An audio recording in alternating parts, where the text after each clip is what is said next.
Tá, ok. Vou começar então. Muito obrigada aí pela presença de todos. Vai sair esse workshop, graças a Deus.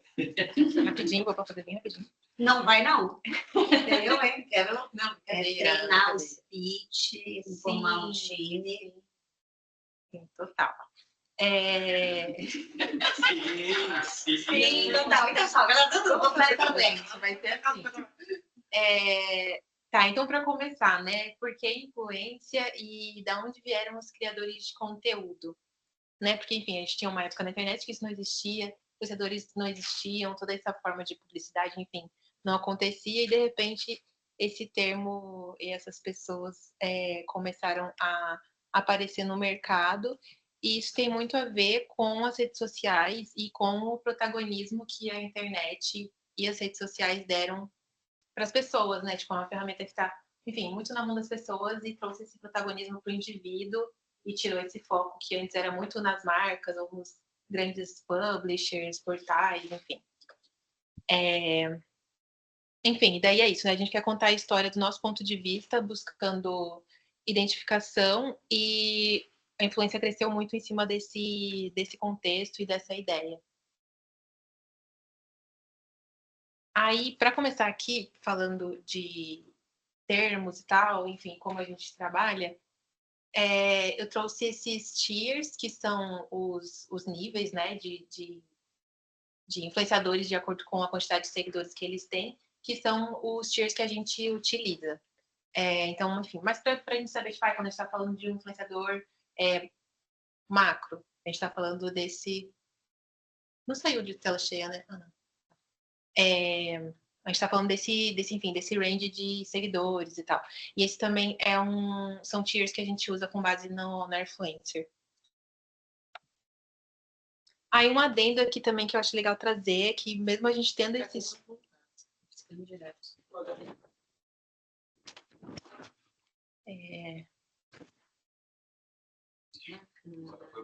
legal. Peraí, pessoal. Perfeição, já diria. Eu tô falando bem devagar, não sei se você percebeu. Tô até respirando. Deu um negócio aqui.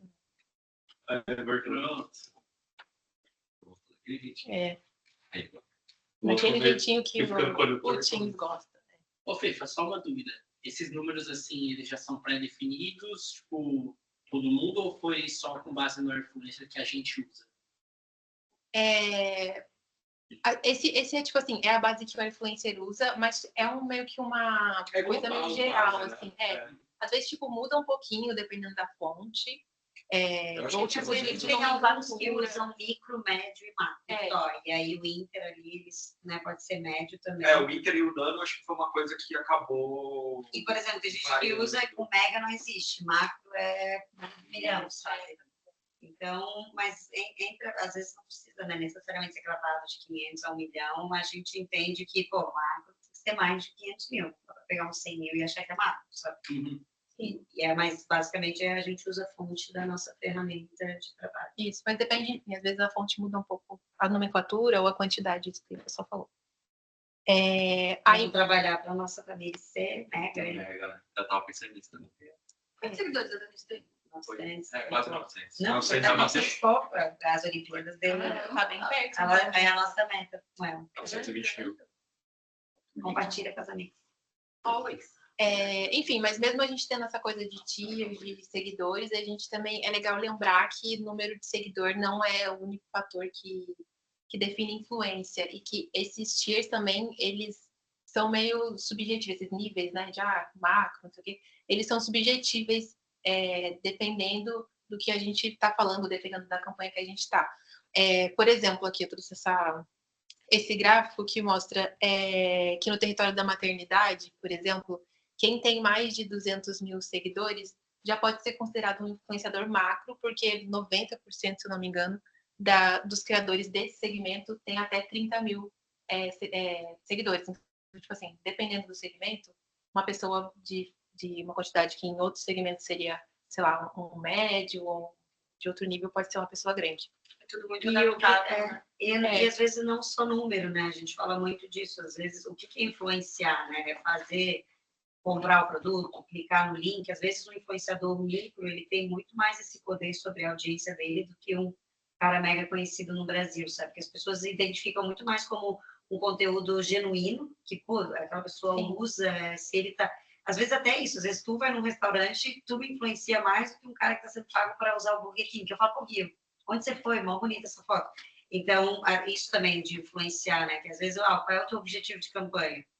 Às vezes vale mais a pena pegar influenciadores menores, que eles têm mais essa intimidade com a audiência, né? É daí muito que vem também o crescimento do nano, né? Do nano influenciador que o Gui falou antes, que é de que, tipo, enfim, são influenciadores mais nichados que acabam convertendo mais, dependendo da situação. É a analogia que... das pequenas formiguinhas que fazem um grande trabalho. Acho que esse é um dos pontos principais que acho que muita marca acabou olhando para isso. É que eles só olham a Betfair, só reach.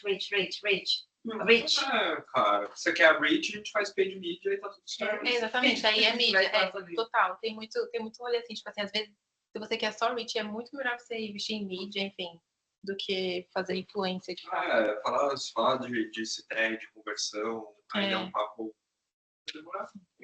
A gente achou que ia ser tão bom. Pois é. Aí, aqui, eu trouxe uma pesquisa rapidinha sobre influência no Brasil, que a gente levantou esses dias e a gente achou bem legal, que o Brasil ele lidera o impacto de influenciadores na decisão de compra de países aqui citados nessa pesquisa. Então, aqui a gente pode ver que 50% dos consumidores eles escolheram marcas de produtos com base em recomendação de influenciadores. Então, tipo assim, é um dado de influência no Brasil assim, bem importante. E existe algum dado, aí eu sei que é uma coisa muito mais aprofundada, mas existe algum dado do porquê? Tipo, é uma coisa cultural, é uma coisa... Tem a ver com a TV? A gente é influenciado. Eu acho, tipo assim, tem um... Como total shit na mão de pessoas. Mas eu fico pensando, né? Por quê que... A Rede Globo. Eu falo que tudo é culpa de Rede Globo. Eu acho também que tem que tem muito influência no Brasil, tipo, tem muita gente fazendo influência também no Brasil, assim, tipo, é uma coisa que as pessoas consomem muito, assim, tipo, conteúdo por influenciador. Uma fofoca. Sim, e eu falo por mim, por exemplo, eu sigo pouquíssimas influenciadoras, mas todas as minhas decisões de compra, eu quero comprar um brinco novo, eu quero comprar uma blusa nova, eu quero comprar uma parada nova, eu vou atrás de saber o que essas pessoas estão falando. Review, né, assim, É que eu acho que a intimidade com o tema que a pessoa tem, eu acho que ajuda pra caralho. Hobbies esquisitos. Teclado. Eu vou atrás de um cara que comprou o cara na Coreia, só que no formato que ele faz, do jeito que ele fala, o lance que ele trabalha, hoje a gente não tem, eu também tomo susto toda vez, hoje a gente não tem no Brasil um negócio muito nichado. Então, é muito sobre, eu acho que essa aproximação e a cultura da gente olhar pessoas que a gente se identifica. Mas eu acho que também tem a questão do Brasil ser muito grande, por isso que ele vai liderar. A China, que é gigante, é censurada, a pessoa não tem muito acesso, mas ainda assim está em terceiro, né? E a Índia, que é gigante, é a Índia que segundo? Também vai um pouco nisso. Porque nem São Paulo aparecendo em todas as pesquisas, né? Que é uma cidade gigante. Mas eu acho que eu acho que tem isso também de a gente usar muito, tipo, consumir muito rede social, assim, tipo, aí aqui uma fórmula ideal, assim, de uma influência boa, digamos, que é conectar comunidade, fomentar conteúdos e ações, ter coerência e construir autenticidade, seriam coisas essenciais para uma boa influência. Aí aqui eu vou passar sobre os principais conceitos de uma campanha de marketing de influência, basicamente explicando o dia a dia do nosso trabalho aqui para vocês. Então, para começar, né, uma estratégia de marketing de influência, assim como qualquer outra estratégia de planejamento, coisas, a gente tem que primeiro definir o objetivo. Então, a gente tem que ter essa clareza de em qual etapa do funil que a influência vai acontecer, né? E qual que é o papel dela dentro daquela campanha. Então, tipo, o que eu preciso alcançar através da influência, né? Tipo, eu preciso apresentar para muitas pessoas, ou não, eu preciso converter. Então, a gente tem que ter essa consciência de aonde que a influência precisa atuar, em qual dos objetivos. Aí outro ponto é sobre o target. Sobre o target tem alguns pontos que são legais pensar. Assim, primeiro é entender demograficamente e também, além do demográfico, aspectos comportamentais e psicográficos também desse target. Então, é legal a gente estudar esse target que a gente quer consumir. Então, quais são os interesses dessa pessoa, o estilo de vida, a relação emocional que ela tem com aquele produto. Isso tudo ajuda a gente depois a entender qual que, né, é a pessoa que melhor conversa, que melhor representa, enfim, melhor influencia aqui nesse caso. E outra parte também que é bem legal do target é a gente mapear as conversas. Então, a gente se perguntar, sei lá, né? Tem ali o funil e, tipo, quais perguntas que surgem em cada jornada dessa que a gente está trabalhando em cima e quem que influencia essas pessoas em cada etapa dessa jornada. Aí, depois de entender, né? Tipo, quem influencia em cada etapa pensar também em, tipo, quem são os influenciadores certos para responder essas perguntas que as pessoas têm em cada etapa da jornada e definir também o tipo de conversa que essas pessoas vão ter com o target e o tempo necessário para sustentar, né? Que às vezes precisa ser uma coisa mais de cauda longa, às vezes é uma coisa mais pontual, enfim. Esses são pontos sobre o target para a gente pensar. E outro ponto também são os objetivos mensuráveis, e que também é uma coisa muito importante e que a gente também tem que fazer sempre no começo dessa definição, dessa estratégia, para a gente conseguir, enfim, avaliar os resultados no final. E também esses objetivos mensuráveis, eles sempre têm que estar muito ligados com o objetivo geral da campanha, né? Então, a gente, sei lá, não se basear somente por, tipo, sei lá, taxa de engajamento dos influenciadores ou, tipo, coisas, ou awareness, que a gente estava falando agora, alcance, mas a gente ter certeza de qual objetivo que a gente tem que alcançar e tal. Fefi, como tem sido esse alinhamento prévio de KPIs com os clientes? Tipo, como que vocês têm feito, por exemplo? Eles chegam com um objetivo e sei lá, um KPI imaginado X. Aí, tipo, a gente atende ou a gente sugere outra coisa? Ou a gente entra nessa linha de, tipo, vamos tentar descobrir um denominador comum? Sim. Dependendo do cliente, tipo assim, best practice esse rolê de sempre querer awareness. Mas, por exemplo, quando a gente vai fazer o planejamento, agora também eles estão querendo conversão, né? Acquisition. Então, tipo, a gente vai fazendo o planejamento, por exemplo, mensal ali de conteúdo com eles, e daí a gente vai separando, tipo, sei lá, a gente tem 2 objetivos, que é awareness e conversão. Então, a gente desce nos posts e fala, tipo, os indicadores que a gente vai olhar nesses posts aqui são indicadores de awareness, que é reach, né, alcance, e de conversão, que é, tipo, cliques, enfim. Mas é basicamente isso, assim, tipo, às vezes o cliente não dá um objetivo certeiro, mas a gente vai pelo objetivo geral, assim, da campanha e quais são os indicadores, tipo, desde cliques, enfim, às vezes é o engajamento, né, se é uma coisa mais voltada para a consideração. Muito com a Mari, tipo, cara, tipo, os objetivos, eles são esses mensuráveis, mas qual é o objetivo de influência, né? Porque às vezes o conteúdo aparece no momento que tu não tá a fim de comprar, mas às vezes a tua conversão foi um mês depois, mas você tá sempre, né? Você só decidiu comprar aquele produto porque aquele influenciador lá atrás sustentou. Então, tipo, isso às vezes eles não entendem, eles querem, tipo, isso, e é o que a gente pegou valor, a gente achou que ia ser mais rápido.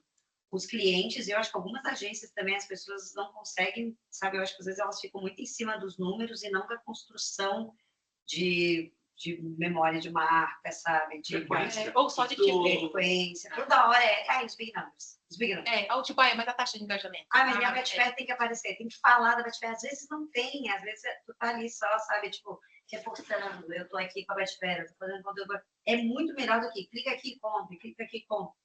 Mas, cara, Isso mas foi mas basicamente é sempre awareness e clique. É o lance de muito brand de discurso e essa construção de pirâmide de conversa que é difícil para a galera entender.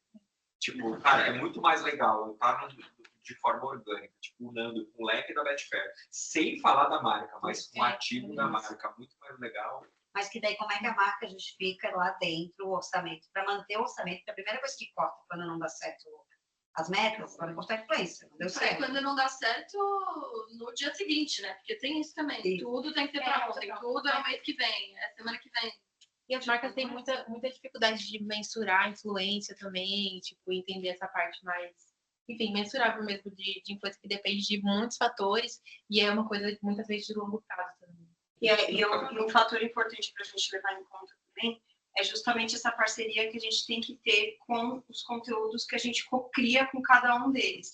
Por quê? Porque não, às vezes a gente, que nem da Tifera, é muito claro sobre essa ficar empurrando no awareness o tempo todo. Só que a gente tenta trazer isso para eles de formas diferentes, sabe? Seja no conteúdo, seja na ideia, seja naquele vídeo, no estilo do vídeo que o influenciador vai fazer.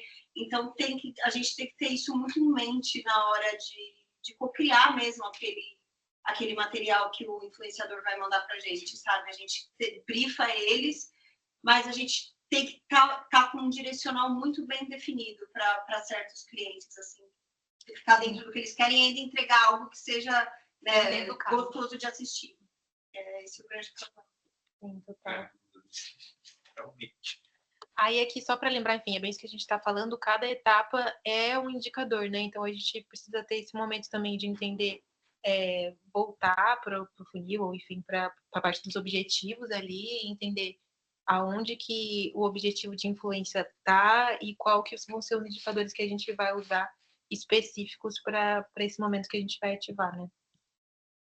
Aí aqui sobre definir as redes sociais, como é definido, enfim, a gente tem cada rede social produz um tipo de conteúdo, um tipo de resultado e uma das coisas que sustentam, enfim, a gente definir quais são as redes sociais ou formatos que vão ser utilizados é também os objetivos que a gente tem com a influência. Então, por exemplo, quando a gente vai produzir um conteúdo de awareness, a gente precisa muito, né, dessa onipresença e de alcance, enfim. Então, a gente precisa de formatos que impulsionam esse tipo de objetivo que a gente quer alcançar. Então, a gente tem uns formatos sugeridos como... É mais formatos em vídeo, né, que é uma coisa, muitas vezes também, que às vezes a pessoa não precisa estar seguindo a pessoa para aquilo aparecer para ela. Então, o TikTok é muito bom para isso também.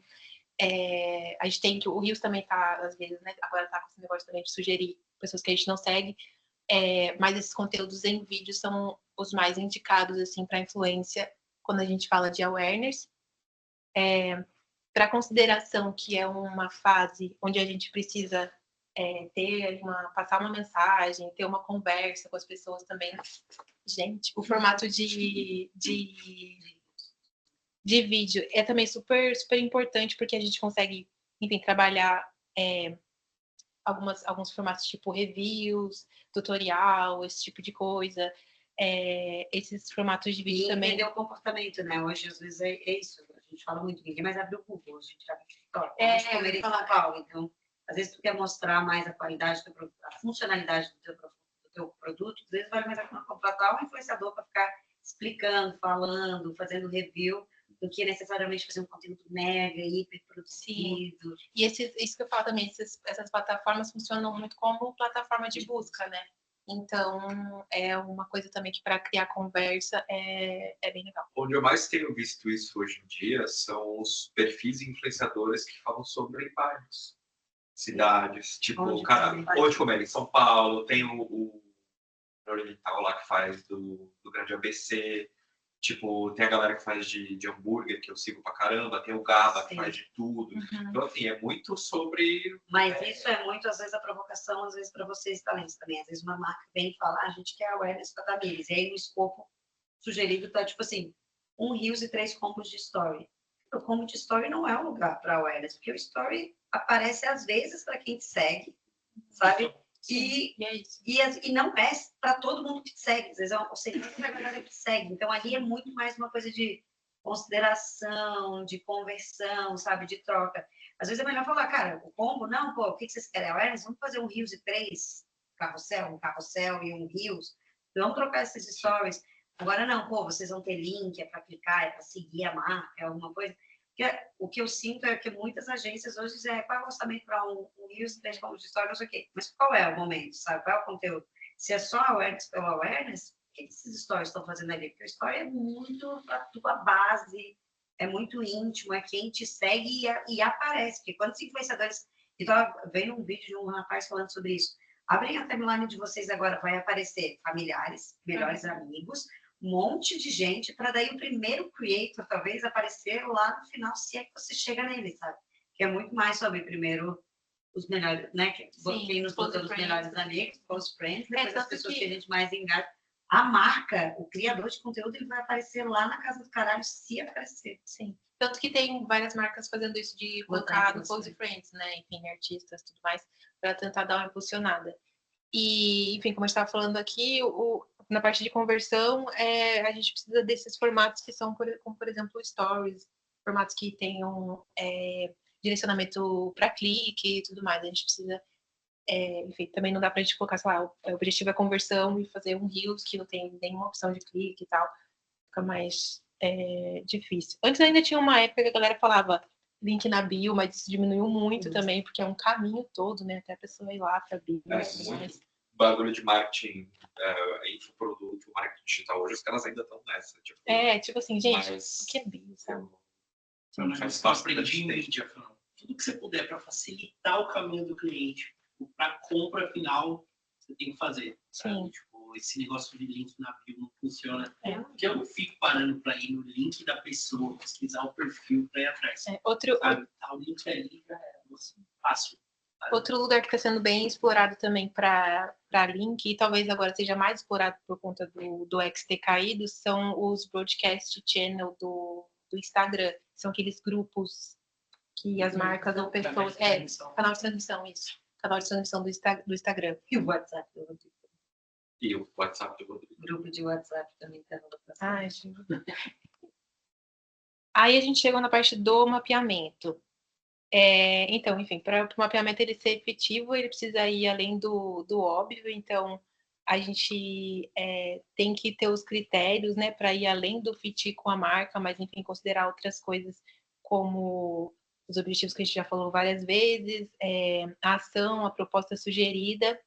E também é legal também a gente sempre focar em novas oportunidades e diversidade de perfis, que é uma coisa que acaba muitas vezes caindo, sei lá, num vício de os mesmos influenciadores, os mesmos nomes para todas as campanhas.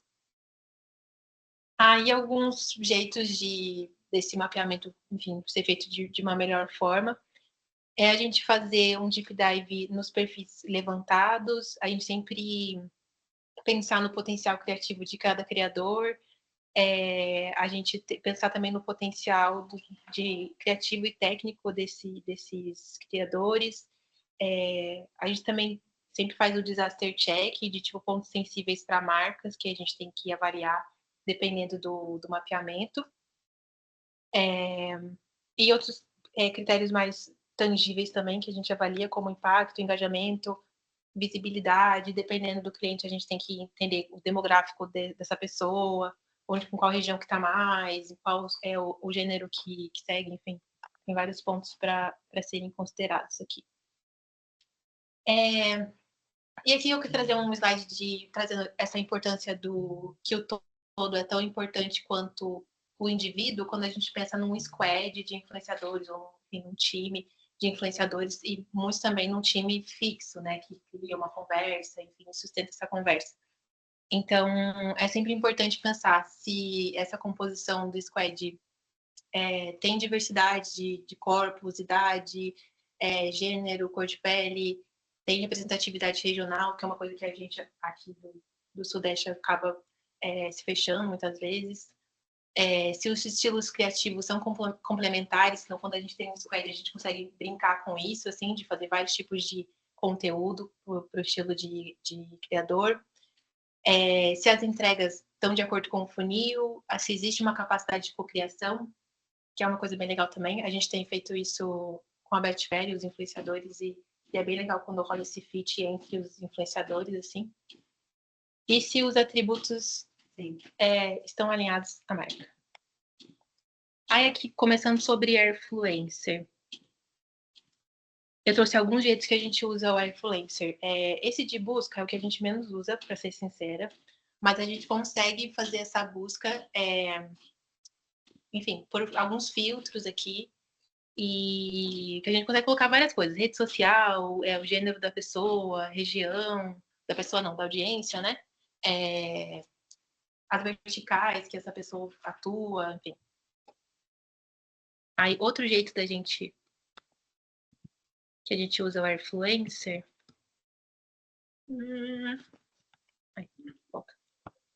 É pelos perfis semelhantes, que é uma função que o Airfluencer tem quando ela funciona, a gente que é abrir, enfim, a gente sabe que a gente precisa de perfis como a Ludmilla, a gente entra no perfil dela, dentro do Airfluencer, e vai nessa parte de perfis semelhantes, a gente consegue ter uma noção ali, uma base para a gente começar o mapeamento, ou enfim, para depois ir mais na unha também.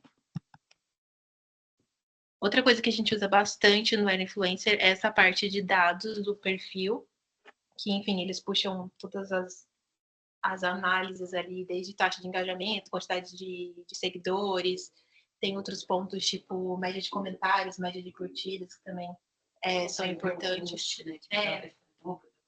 A gente consegue ver os últimos posts. A gente usa bastante também essa parte de demográficos, que ele mostra aqui tipo, as idades, o gênero e aqui as regiões, onde está essa base de seguidores. Isso é o que a gente mais usa no Airfluencer, na verdade. Amiga, vocês usam bastante, vocês levam bastante em consideração, vocês vêm fazendo isso de levar o AirScore da pessoa, o Airfluencer tem essa funcionalidade, mas quanto vocês aplicam isso? Cara, a gente não usa porque é uma coisa muito específica, né? Tipo assim, não é uma coisa usada, sei lá, por muitas pessoas, por muitas marcas. Tipo, você falar do AirScore de um influenciador, tipo, a pessoa vai ficar, tá, mas o que significa AirScore? Então, acaba que a gente não usa o AirScore. A gente usa mais coisas mais, tipo, gerais, assim, que é engajamento, enfim, média de comentário, média de like, esse tipo de coisa. Aí, agora, passando, né, no última fase que a gente tem dessa parte de marketing de influência, que é a parte de reporte, eu separei aqui quais são as etapas que a gente passa para construir esse reporte de influência. Primeiro, se o cliente deixar, a gente deixa o post performar por 5 dias. Às vezes, o cliente quer para o outro dia, ele bota no câmera. Às vezes, não dá tempo. Não precisa performar. Tem gente que fala assim, não precisa, pode me mandar assim mesmo. E a gente só manda. Aí a gente faz a captação dos analytics com os influenciadores. A gente tabula esses resultados que a gente recebeu e depois a gente faz um dash com esses resultados. Então, para ilustrar aqui, a gente pega esses prints, pede os prints para os influenciadores, aí vai lá, preenche todas essas informações aqui em uma tabulação, que a gente mudou o modelo, mas é basicamente isso aqui. A gente tem, tipo, todos os analytics aqui, enfim, as informações dos influenciadores, qual foi a entrada, e a gente tabula ela assim, para depois a gente fazer um dash, enfim, com gráficos e tudo mais, de resultado de cada influenciador. E basicamente, essa parte do report é isso que a gente entrega. Aí, por último, mas não menos importante, a gente achou legal também trazer aqui os formatos de trabalho que a gente tem com marketing de influência, porque, enfim, também como a Octagon é uma agência nova em influência, muitas vezes as pessoas também não sabem como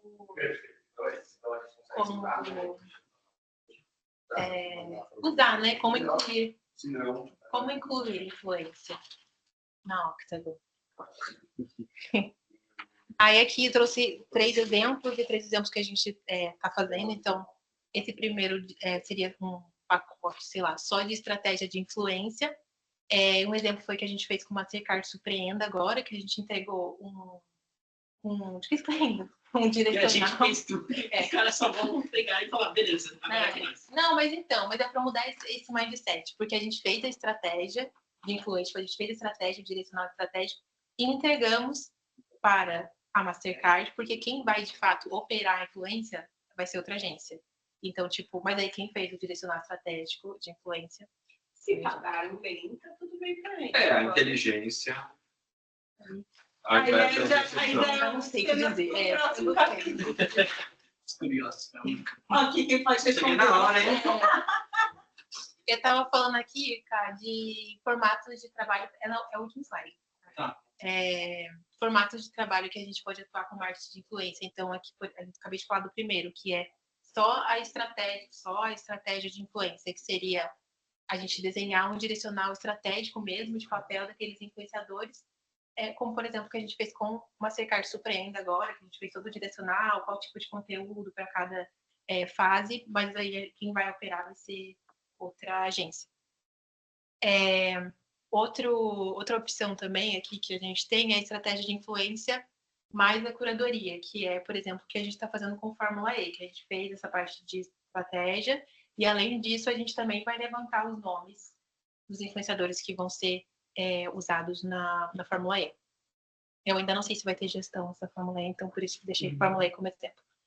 E um terceiro exemplo mais completo, assim, é quando a gente tem todas as fases, que é a estratégia de influência, a curadoria e a gestão depois dessa campanha e com os influenciadores e tudo mais. Que um exemplo é o que a gente faz com a Betfair.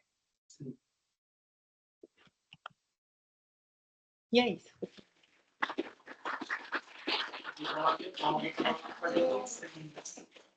Alguma dúvida? Aparece todo tipo de perfil no Influencers? Ou tem uma base mínima? Assim, tem muitos perfis no Influencer e, tipo assim, se não tiver algum perfil, a gente consegue adicionar ele, tipo, mandando o link do perfil. Então, a gente consegue adicionar qualquer perfil. É não ser fechado, né? Perfil fechado não. Mas a gente consegue adicionar qualquer perfil, mesmo que seja pequeno, para depois, aí eles, enfim, adicionam no sistema lá e daí aparece depois de algumas horas. Acho que é 24 horas que eles pedem, né, para calcular todas as métricas ali daquele perfil. Legal. Mas é legal que eles dão essa possibilidade e é rápido. Sim, porque eu acho que em questão de awareness você consegue pelo menos cruzar os dados da campanha com o perfil de quem está fazendo a campanha. Então, se você gerou tráfego para eles, você aumentou seguidores. Sim, total, da pessoa. Tipo, se depois da campanha aumentou. Exato. Sim, total. Porque a gente, assim, eu acho que não tem os dados internos da empresa de tipo, vendeu, converteu isso. Eu acho que isso é um ponto mais difícil de conseguir, mas pelo menos a awareness você consegue medir melhor. Sim. A gente também, tipo, quando a gente faz essa curadoria de influenciadores, a gente preenche uma planilha de mapeamento que a gente coloca os dados deles no momento que a gente está fazendo aquela curadoria. Tipo, tem tantos seguidores, essa taxa de engajamento, média de likes, sei o quê. Aí depois a gente pode, tipo, bater e ver, tipo, se aumentou o seguidor depois de um tempo ou não, enfim. Tem esse registro também.